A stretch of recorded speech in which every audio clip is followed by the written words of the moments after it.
you know what? If you really truly do love sales and you truly do love growing your business, you don't need to be the expert at systems, but you need to make sure those systems are there if you want to keep going out and selling. Unless you like restarting, you like things like being super stressful. Like if that's the case, so be it. But I think that's the key thing. It's just that distinction that's so important, that all of the pieces of the business have to work together. This is Experts Unleashed, revealing how professionals and entrepreneurs transform experience into income while positively impacting the world. For years, Joel Urway has helped entrepreneurs develop and launch their expert-based businesses, growing them beyond 6 and even 7 figures a year. Now, a professional expert serves their community through paid training, education, or service. This podcast will help you design and execute your plan to become a 6 or 7 figure expert without a massive team. To get more information or apply now, visit theperfectexpert.com. Let's get started. What's going on, experts? It's Joel here with another episode of Experts Unleashed, and you are not going to be able to contain my excitement for this episode. Oh man, so I just hopped off the horn with James P. Friel. James is a good buddy of mine, longtime friend, and just one of the most intelligent people that I've ever encountered in this space. And James runs a company called Autopilot Entrepreneur.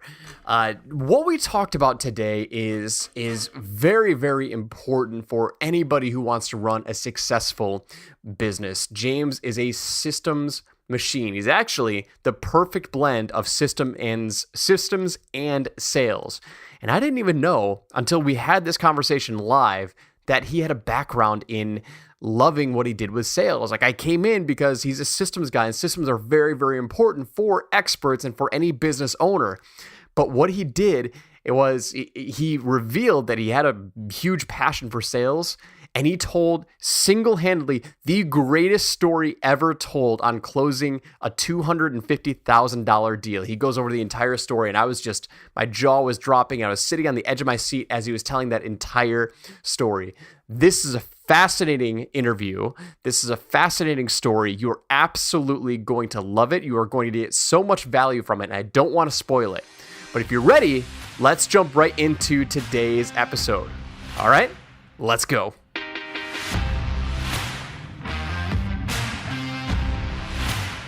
Hey, what's up, experts? It's Joel here with, my number one favorite man, the favorite guy in the world.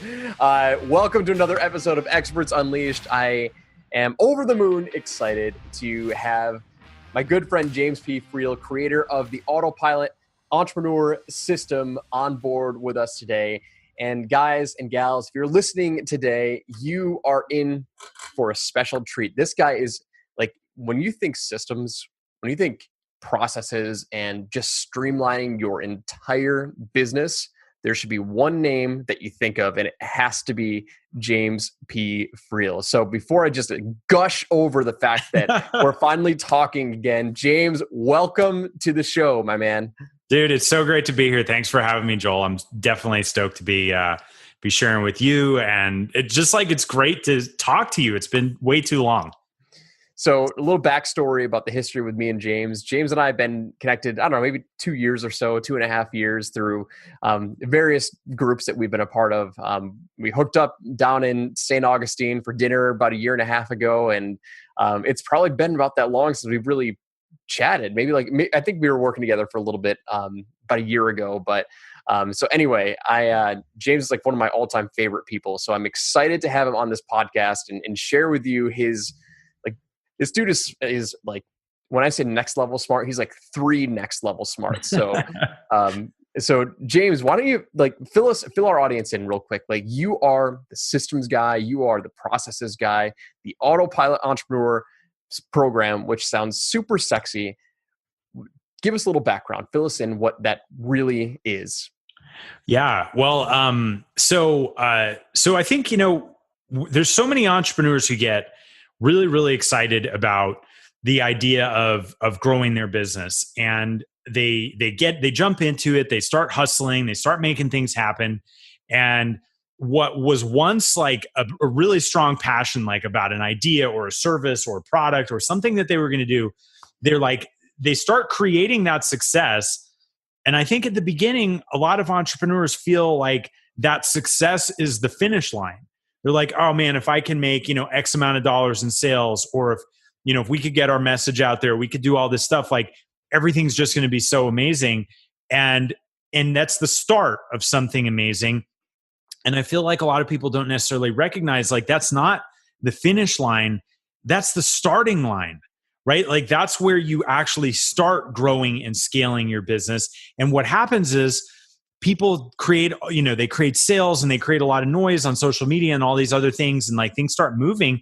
And then they find themselves completely victimized by their success, because now instead of just like, doing your Facebook videos or your social videos that created all that buzz, or selling your thing, you've got people potentially working for you. You've got bills, you've got operations, you've got customers, you've got all these things. And you're like, wait a second here.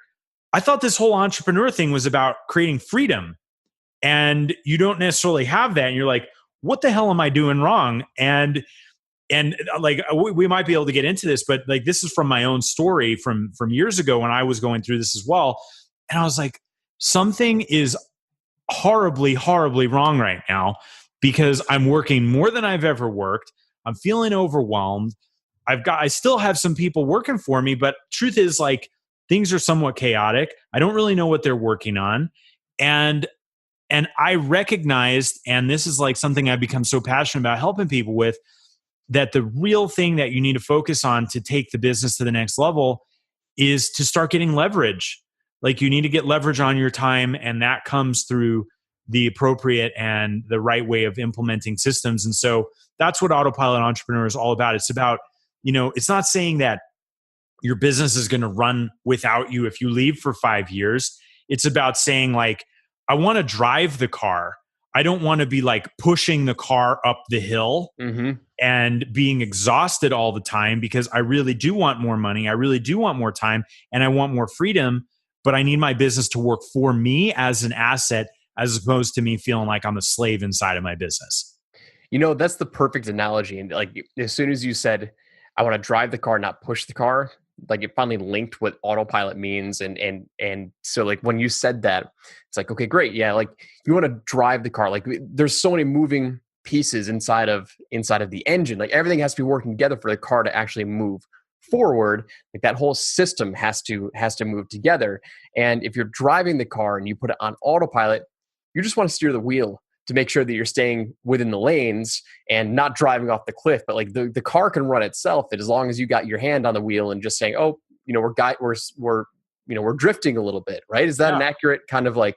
That's exactly it. It's like, as you as the entrepreneur and the leader of your company, your role is to drive the car. Yep. Like, that's what you should be doing. You should not be like under the hood while the car's driving. Like, that's why you have an engine. Like, you shouldn't be like down on the road. Like, that's why you have wheels. Like, there's all these different, sort of, I'm sure the analogy breaks down at some point, but for right now, it's like most entrepreneurs are not in the driver's seat of their car. They don't have a dashboard that's telling them how fast they're going, where they're running out of gas, where the engine's overheating. Like, they have none of this. It's almost like they're like Fred Flintstone, like they're paddling on the ground, but they're doing it from the back seat, and they're hoping that they get to the place that they want to. Yep. I love it, man. What do you see as, like, because you work with some really high level people. I mean, like, you've worked behind the scenes on ClickFunnels projects and just lots of different really, really big companies, right? So it's like, you work with, small guys like me, and then you've worked with, much, much, much, much, much bigger. Do you see common similarities between those two different levels of companies? The 100, 200 plus $1 million a year companies, and, the guys doing, 1 to 2 million plus, or even 500 grand or below. Like, do you see common similarities at those levels? Absolutely. And I sort of teased you before we started recording that I had this framework that I've been sharing with people. I'd love to hear it. Yeah. So here we go. So you and I are like nerds. We love frameworks, I guess. It's so funny.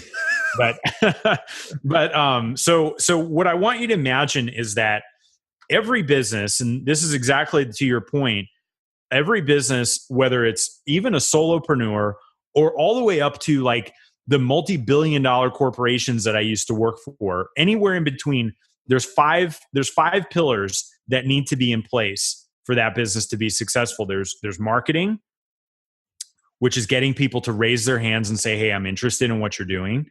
There's sales, which is where people shake hands and say, hey, yes, let's do this together. There's delivery, where you give the people the thing that they just paid you for. Mm-hmm. There's operations, which keeps everything running smoothly and is like the glue that holds it all together.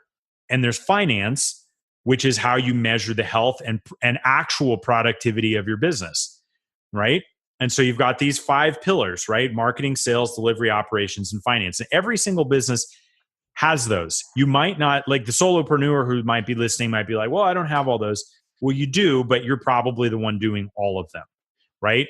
And so we've got these 5 pillars, and then there's a super simple way of seeing like, where are you, right? And back to this whole like sort of driving analogy, I use a traffic light. Mm-hmm. So we've got red, yellow, or green. So imagine like you create a matrix, right? You've got the 5 columns, which are the 5 pillars, and then you've got 3 rows beneath that. Red is I have no systems in place. Everything that I'm doing takes a tremendous amount of manual effort. It's a lot of work. I got to push really hard. And the results that I get, they're like sort of few and far between, Mm-hmm. right? Yellow is I might have some system in place, and we're getting more leverage than we were at red, right? Maybe I've got some good people. Maybe I'm starting to develop processes. Maybe we've got some tools. And the results that I get are starting to become more consistent, but they're not quite to green.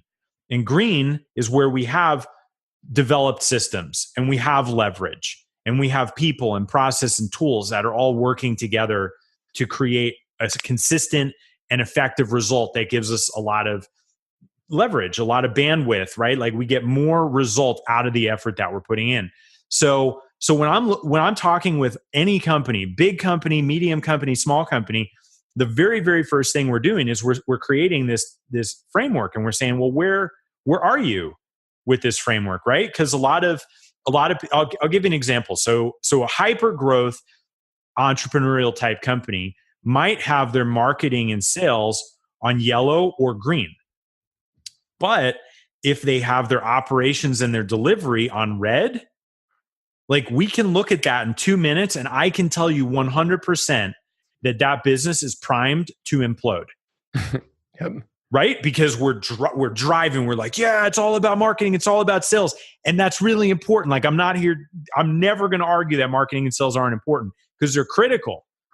But if all I'm doing is driving marketing and sales and I don't have any structure in place for operations or delivery, you're screwed. Like you're going to burn out or your business is going to collapse on you. It's like going to the gym like as a scrawny teenager and thinking that you're going to squat 600 pounds. Like you're going to break your legs. You know what I mean? Yep. And I actually just talked with the lady the other night. She tried to squat 600 pounds. Yeah, she was basically with her business. It's like the absolute purest like analogy that there is, because she has grown from 0 to 27 million sales in less than 3 years. And she has no operational delivery systems in place. In the course of our conversation, she broke down and cried like 5 times. Wow. Right? Like that's the stress of not being prepared for the deluge of marketing and sales that you bring on, right? So that's like one example of how using that framework sort of helps you say, all right, well, where do we need to focus on in order to get the business strong and sturdy and stable for the long term? Well, there's two major levels of stress. There's probably more than 2, but the 2 that I have like personally experienced are number 1, the stress of not having any customers or sales. And number 2 is having a crap ton of customers and sales, having to fulfill on it and having no systems in place. Because now you've got the revenue coming in, but with revenue and with sales comes responsibility to deliver and fulfill. So you got $20 million in sales, but you have, no solid way to fulfill. Like that's a worse stress than not having any customers at all. I agree. And that's the thing that people don't necessarily see or predict until they're in that situation. Yep. And it really sucks because that's when you feel completely entangled inside of the business. Like you can't take a minute off. Every time you walk out the door, you're wondering what's going to fall apart.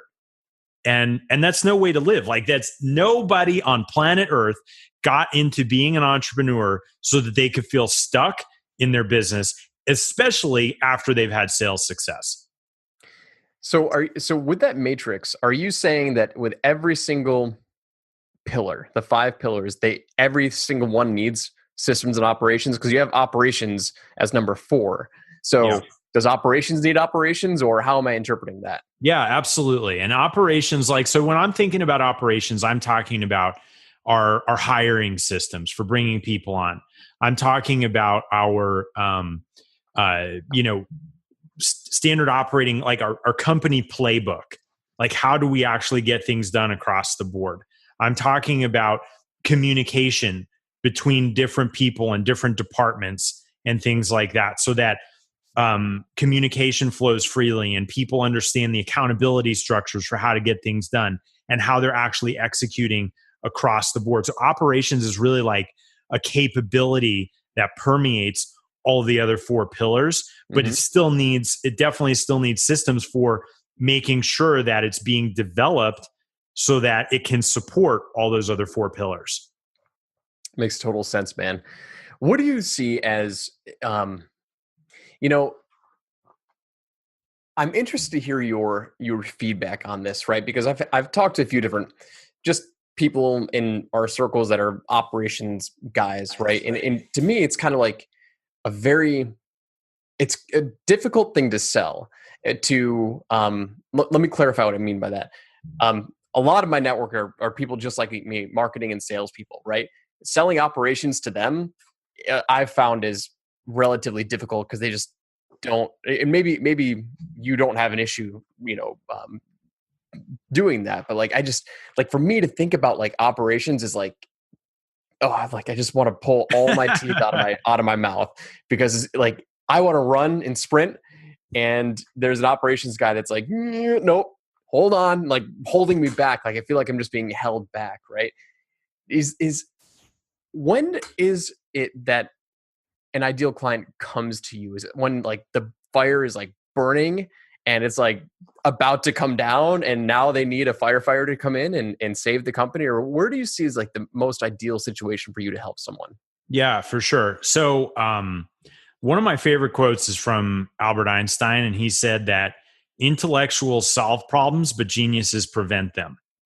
And I think that is something that we as business owners and entrepreneurs, we don't really take that advice as often as we need to. Of course, I can help when the building is burning down, but the chances are people are already getting burned and it hurts and it's painful, and all of that stuff. And so, the way that I look at it is operations. I'm a sales guy, right? Mm-hmm. I've been a sales guy for forever, right? I sold my own swing set to a neighbor when I was 10. I love selling stuff. But the reason that I became as determined to help myself and then others with systems is because if you don't have this stuff in place, you will 100% stop your sales mojo. Mm-hmm. Right? It's like if you have a garden hose and you twist it up, the water's not coming out. And the operations is like the piping inside of your business that allows everything to flow. Mm-hmm. So when we say, oh man, I don't like operations, what I'm really hearing is I'm good where I'm at and I don't care about growing this thing and I don't want future sales. Mm-hmm. Right? Because you will never, ever outgrow your own capacity. And if you do, it's only for a little while before something breaks and it becomes a bigger problem for you. And so while it doesn't have the sexy name of sales, it is one of the things that actually continues to enable selling and growing the business the way that you really, really want to. And so I think that's an important distinction that most people aren't making. And so one, I don't work with anybody who doesn't have sales. Yeah. Right. You have to have sales. You got to at least know your market, be selling them something. Yep. People have to be paying you money. If you don't have that yet, I'm not the right guy. Yep. I know how to do that stuff, but that's not what I enjoy. It's not where I specialize, like none of that. But once you start getting sales traction and you're like, oh shit, like I have to deliver on this. Oh man, like this is working. I better build a business around these sales that I'm getting. Like that's the right time to reach out, because if you wait too long, then you're like this woman who's done 27 million in sales and she's working 120 hours a week, going out of her mind. Like she's like, crying every 3 minutes while we're talking because she's so stressed. Like if you want to wait until that happens to you, by all means, go ahead and wait. Personally, I'd rather never have to face that level of pain or anxiety. I'd rather know that if I'm good at sales and I'm getting sales in the door, I want to start laying down the tracks for a bigger, more stable business that's going to be here for the long haul. So you want to know what it was for me to kind of like have that light bulb moment and just like, oh yeah, I really do need some systems. The thing with me was the idea of being able to sell my business at some point, right? Like that's when I can't remember who I was talking to, but they're like, yeah, or maybe it was just reading the book Built to Sell. But like as I was going through, and I'm like, yeah, whatever, like we'll figure it out and whatnot. But when I started to really think like, oh, can I ever sell my business? Like the answer was clearly no, if I didn't have the systems and operations in place. And like that was like, okay, cool. I need to start taking this seriously. That was the thing for me.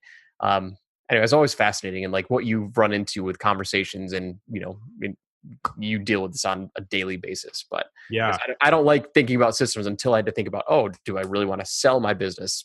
In the end. So, well, it's I think that's a really good point. And I think it was 5 or 6 years ago, I was primarily looking at buying companies. And I, in the core, like in about 8 to 12 month period, I looked at like 200 different companies. And interesting fact, 86% of companies that are listed for sale will not sell, and the listing will go expired. 86%. Why? Because the owner is like inextricably linked to everything that's happening inside of the business. And it's like, it's almost like the business is just like, they're like commingled, like in such a way that you can't even separate them without killing the business. Yep. Right. And the idea of being trapped, I think is really a sort of like revolting idea to a lot of entrepreneurs, but to me in particular, being like, oh, like I don't want to be stuck. And I think I saw the reality of all these guys who couldn't sell their business, who were stuck in the day to day, who like nothing would happen unless they were there. Yeah, they might have been making okay money, but who cares? Like what happened to your life? Yeah. And I was like, I don't want that to happen to me. Like I was scared out of my mind. I was like, that is never going to happen to me. So like, let me figure out how to do it.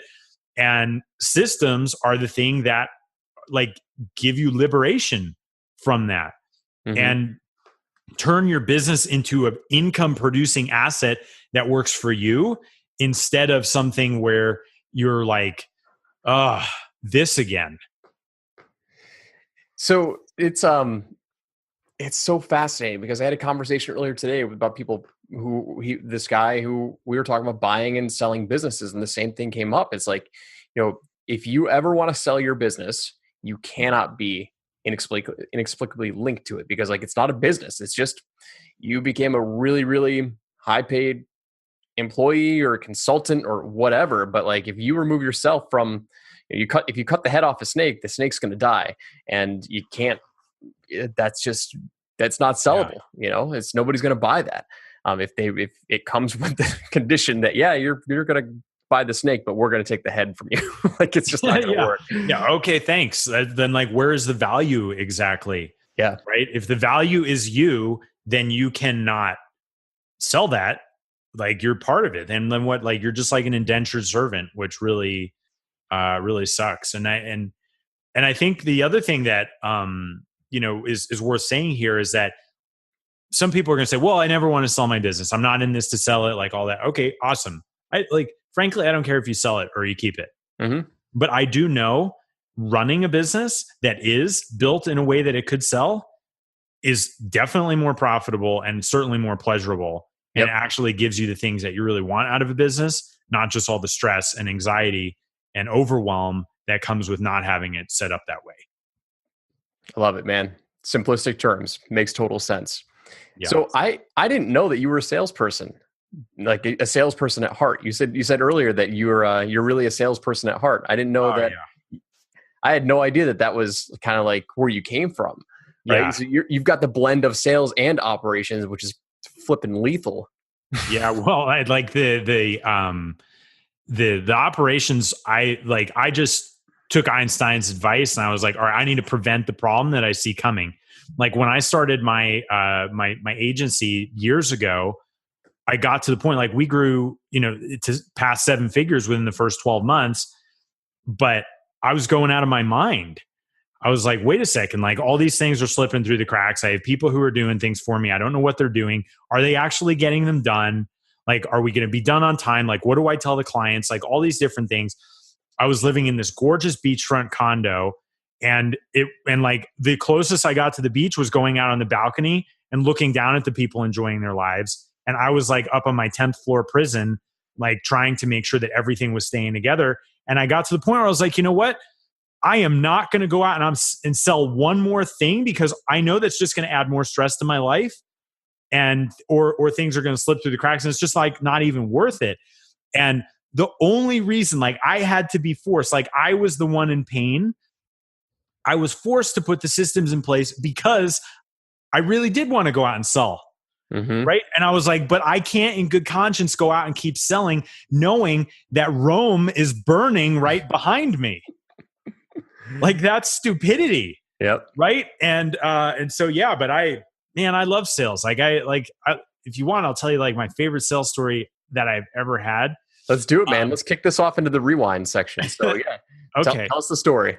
All right. So I had recently left my corporate job, which is coming up on 7 years. It's crazy to believe that it's been that long. And one of the things that I did after I left was I became a partner in a firm that was already had a relationship with the company that I was working for, and I was responsible for now managing the account for HSBC, which is the company that I'd previously worked for. And so, they were running these massive programs, in digital strategy and analytics and all this other stuff. And it was my job to continue helping them grow that program, even though now I was operating as a consultant. And so this one guy that worked for the company happened to be in Manhattan, which is where our office was. And I needed to get my proposal in front of this guy. And it was a $250,000 proposal. And I knew it would be good for them, but I knew I needed to get like 15 minutes of this guy's attention in order to sell it. And so I knew he was in town. I sent him a message. I was like, hey man, I know you're in town. Would love to grab dinner or drink or like whatever while you're here. Let me know what works. And he responds back. He's like, no, he's like, I'm sorry. I'm like, I don't think it's going to happen. It's not looking good. And he was British, so he's polite and not telling me a firm no. Yeah. And he was just like, yeah, maybe some other time or like whatever. Back-to-back meetings, all this other stuff. And I was like, no problem. So I messaged him later that night. Same thing. Messaged him the next morning. He's like, I really don't think I could do it. I'm stacked all day. And I was like, man, what about if I just drive in the taxi with you to the airport? And then I got no response because obviously I got can't say no. Yeah, yeah. He's like, how do you say no? But he's like, no response to that. And I was like, damn it. He's like, there's just crickets on the other end of the line here. And so I said to my team, I was like, I knew that this guy happened to like flying Virgin Atlantic, and I was like, okay, so I know he's leaving tonight, and chances are good he's flying on Virgin. So I said to my team, I need you guys to find me all of the Virgin flights that are leaving JFK or Newark, because they don't fly out of LaGuardia, between like 3:00 this afternoon and all the way to the end of the day. So they start looking. They're like, okay, we found like these 3 flights. And I said, okay, tell me about them. And then one was like 4:00. The one was like at 6:00. And 2 of them were going to Gatwick. The other one was going to Heathrow. And I was like, okay, I know he lives near Gatwick, so he'd probably fly into Gatwick. And chances are, if he's really as busy as he says he is, he's not going to take the earlier one. He's going to take the later one. So I made this huge gamble and I said, I need you to book me a fully refundable first class ticket on the flight that's leaving JFK, the evening one that's going to Gatwick. And they were like, are you serious? And I was like, do it. So they booked me the ticket, $10,000 for the ticket. And I said, all right, now I need you to print the contract off. I need you to call a town car, come and take me to the airport. So, like there's all this stuff happening now, right? Like flights are being booked, contracts being printed. Everybody's telling me I'm crazy, which I probably was. and so I get the contract, I get my little notebook, run downstairs, hop in the town car, and I'm off to the airport. And the whole time I'm like, man, I have no idea if he's even flying out tonight. Mm-hmm. Like, I really don't know. I just assume that he probably is. And I made all these assumptions, educated guesses, but still like no idea what's going to happen. So I get to the airport, I go to the check-in desk, and girls are like, oh, do you have any bags to check? And I was like, nope. Right. I was like, just me. And I did have my passport. So they're like, okay, here you go. You're all checked in. Here's your boarding pass. And I was like, all right, which way to the lounge? Right. So they're like that way. So I go to the lounge. As soon as I get in the lounge, like I almost put my hand on the right wall and just like walked around like systematically to make sure there was no way that I was like, he was in there and I didn't see him. Yep. And he wasn't. I was like, okay, well, he's not here, which means I either totally got it wrong or he's not here yet, which was my hope. I found a table and a chair like right by the entrance to the lounge so that I knew I wouldn't miss him if he walked in. And I was like, wait a second. I know this guy likes mojitos. So I went to the bar. I was like, I need 2 mojitos. They gave me 2 mojitos. I sit right back down at the table. And now here I am, 2 mojitos on the table right by the entrance to the lounge. I'm sitting there. 5 minutes goes by. 10 minutes goes by. 15 minutes goes by. The mojitos, like the glass are starting to sweat. Yeah. And I was just like, well, it was worth a shot. Like maybe I totally got this wrong. 2 minutes later, I see him turn the corner and start walking towards the lounge. No way. And I was like, holy shit, I nailed this. Yeah. And he walks in and I stand up and I looked at him and I was like, dude, is this really what it takes to get 15 minutes with you? And he said, oh my God. He's like, what are you doing here? He's like, are you flying to London? I was like, no, I'm here so that you and I can have the conversation I've been trying to have with you. He's like, oh my God, you're crazy. I was like, well, here's your mojito. Drink that while you tell me I'm crazy. So he's like, just totally blown away that I'm there. Right. Yeah. Give him the pitch, tell him what like we want to do, why it's going to be helpful for him. And he's like, all right, I'm in. Wow. Boom. $250,000 sale. I was like, okay, this is amazing. We'll tie up the loose ends. I got to get out of here because the flight's leaving. I still have to cancel my ticket and get back to Manhattan. So I walk right out the front, cancel the ticket, take a taxi back, victorious that like all of this craziness played out.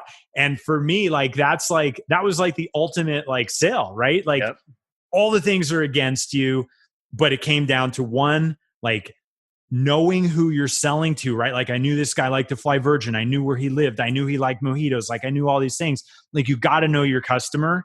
And 2, being ruthlessly persistent in getting the job done when you know it's the right thing for the other person. Dude, that's the greatest story I have ever heard. Like just bar none, not even sales story. That's the greatest story I've ever heard. Right. Oh my God.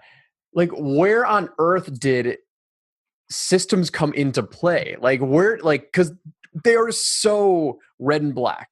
Like, salespeople, they'll do exactly, I don't want to say exactly what you did, but like they'll do whatever it takes. They don't abide by a system, right? Like you had the creativity to come up with all those assumptions and persistence, right?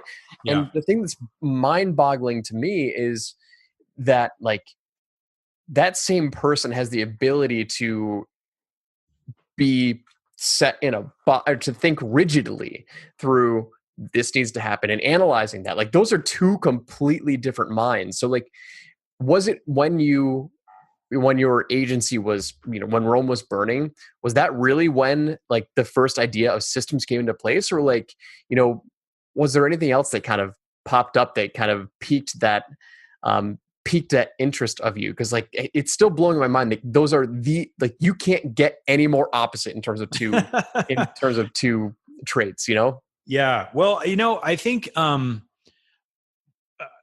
mean, like I said, like I've always loved sales, but then there was this part of me who's always loved figuring out how everything works, right? Like I took everything apart when I was a kid, like appliances, cars, like all of it. Like I just need to know how everything works. And I studied aerospace engineering in college, which has nothing to do with sales, but I was like, oh, I need to figure out how all this works. And so I think there's just all of that sort of running in the background for me. Yeah. And but I think when you're an entrepreneur, I think you need to have the ability to zoom in and zoom out. Yeah. Right. And many people just either stay zoomed out and they're just so big picture that they're almost worthless in terms of execution, or they're so zoomed in like they're working on all the details that possibly don't even matter.